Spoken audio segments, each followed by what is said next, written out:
വേണ്ട വിധത്തിൽ പ്രയോജനപ്പെടുത്തണം ഓരോ ആളുകളും എന്ന് ഉണർത്തി ഞാൻ എൻ്റെ വാക്കുകൾ അവസാനിപ്പിക്കുന്നു. റബ്ബനാ തഖബ്ബൽ മിന്നാ ഇന്നക അൻത സമീഉൽ അലീം വതുബ് അലൈനാ ഇന്നക അൻത തവ്വാബുർ റഹീം വൽഹംദുലില്ലാഹി റബ്ബിൽ ആലമീൻ. അസ്സലാമു അലൈക്കും വറഹ്മത്തുള്ളാഹി വബറകാതുഹു. ചോദ്യം ചോദിക്കുന്ന ആളുകൾ അവരുടെ പേരും സ്ഥലവും പറയേണ്ടതാണ്.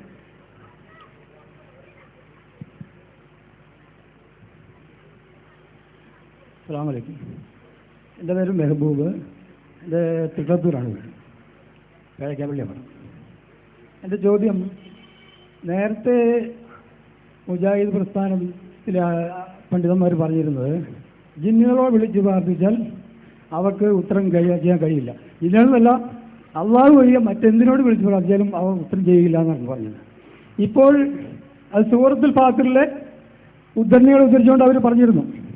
ഇപ്പോൾ മുജാഹിദ് പ്രസ്ഥാനത്തിലെ ചില ആളുകൾ പറയുന്നു, ചില പണ്ഡിതന്മാർ പറയുന്നു ജിന്നുകളെ വിളിച്ച് പ്രാർത്ഥിച്ചാൽ അവയ്ക്ക് ഉത്തരം ചെയ്യാൻ കഴിയും എന്ന്.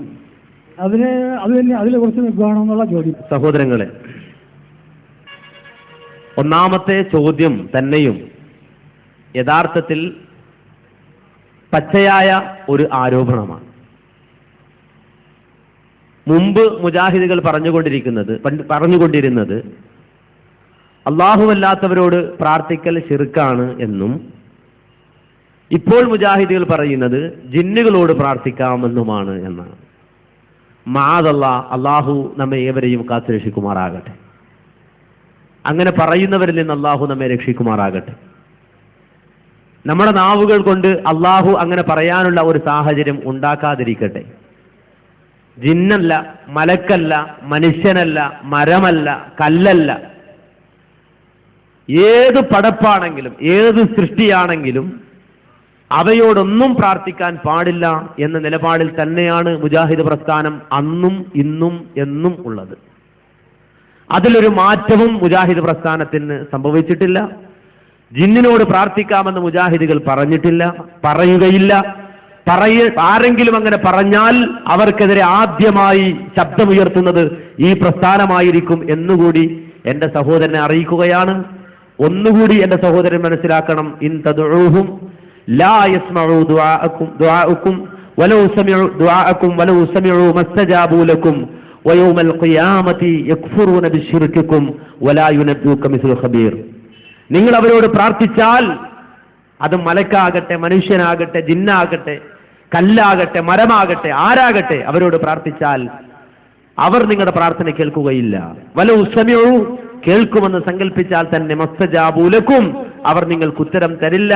വയൗമൽ ഖിയാമത്തി യക്ഫുറൂന ബിശ്ശിർക്കിക്കും, നാളെ ഖിയാമത്ത് നാളിൽ ആ ശിർക്കിനെ അവർ നിഷേധിക്കുകയും ചെയ്യും. വലാ യുനബ്ബിഉക മിസ്ലു ഖബീർ, സൂക്ഷ്മജ്ഞാനിയായ അള്ളാഹുവിനെ പോലെ ഈ വിവരം നിങ്ങൾക്ക് അറിയിക്കുന്ന ഒരാളുമില്ല എന്ന വിശുദ്ധ ഖുർആന്റെ ആ സൂക്തത്തെ പരിപൂർണമായും അംഗീകരിച്ച് അത് ജീവിതാദർശമായി സ്വീകരിച്ച് മുജാഹിദ് പ്രസ്ഥാനം മുന്നോട്ട് പോകുന്നു. ചില ആളുകൾ ബോധപൂർവം നടത്തുന്ന ആരോപണങ്ങൾ മാത്രമാണ് ഈ എൻ്റെ സുഹൃത്തിന്റെ ചോദ്യമായി ഇവിടെ വന്നിട്ടുള്ളത് എന്നുകൂടി ഉണർത്തുന്നു. ആരാധന തന്നെയാണോ പ്രാർത്ഥന?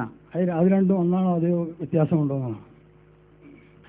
നബി സല്ലല്ലാഹു അലൈഹി വസല്ലമ പറഞ്ഞു, അദ്ദുആഉ ഹുവൽ ഇബാദ, പ്രാർത്ഥന അത് തന്നെയാണ് ആരാധന. അതിന് തെളിവായി നബി സല്ലല്ലാഹു അലൈഹി വസല്ലമ വിശുദ്ധ ഖുർആനിലെ ഒരു ആയത്ത് ഓതുകയും ചെയ്തു. വഖാല റബ്ബുക്കും ഉദ്ഉനി അസ്തജിബ് ലക്കും ഇന്നല്ലദീന യസ്തക്ബിറൂന അൻ ഇബാദതി സയദ്ഖുലൂന ജഹന്നമ ദാഖിലീൻ. വഖാല റബ്ബുക്കും, നിങ്ങളുടെ റബ്ബ്, നിങ്ങളുടെ രക്ഷിതാവ് പറയുന്നു, ഉദ്ഉനി, എന്നോട് നിങ്ങൾ പ്രാർത്ഥിക്കൂ, അസ്തജിബ് ലക്കും, ഞാൻ നിങ്ങളുടെ പ്രാർത്ഥനയ്ക്ക് ഉത്തരം തരും. ഇന്നല്ലദീന യസ്തക്ബിറൂന അൻ ഇബാദതി, എനിക്ക് ആ പ്രാർത്ഥനയാകുന്ന ഇബാദത്ത്, ആരാധന സമർപ്പിക്കുന്നതിൽ നിന്ന് അഹങ്കരിച്ച് ആരെങ്കിലും പിന്നോക്കം പോയാൽ സയദ്ഖുലൂന ജഹന്നമ ദാഖിലീൻ, വഴിയെ നിന്ദനായി അവൻ നരകത്തിൽ കടക്കുന്നതാണ് എന്ന് വിശുദ്ധ ഖുർആൻ പഠിപ്പിച്ചതാണ്. ഈ ആയത്ത് ഓതിക്കൊണ്ടാണ് പ്രാർത്ഥന, അതാണ് ആരാധന എന്ന് നബി സല്ലല്ലാഹു അലൈഹി വസല്ലം പഠിപ്പിച്ചത്.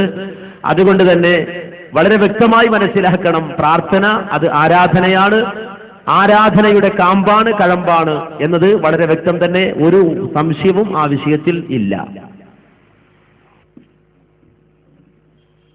അസ്സലാമു അലൈക്കും. എൻ്റെ പേര് അബ്ദുൽ ഖാദർ. എൻ്റെ വീട് ഇവിടെ തന്നെയാണ്.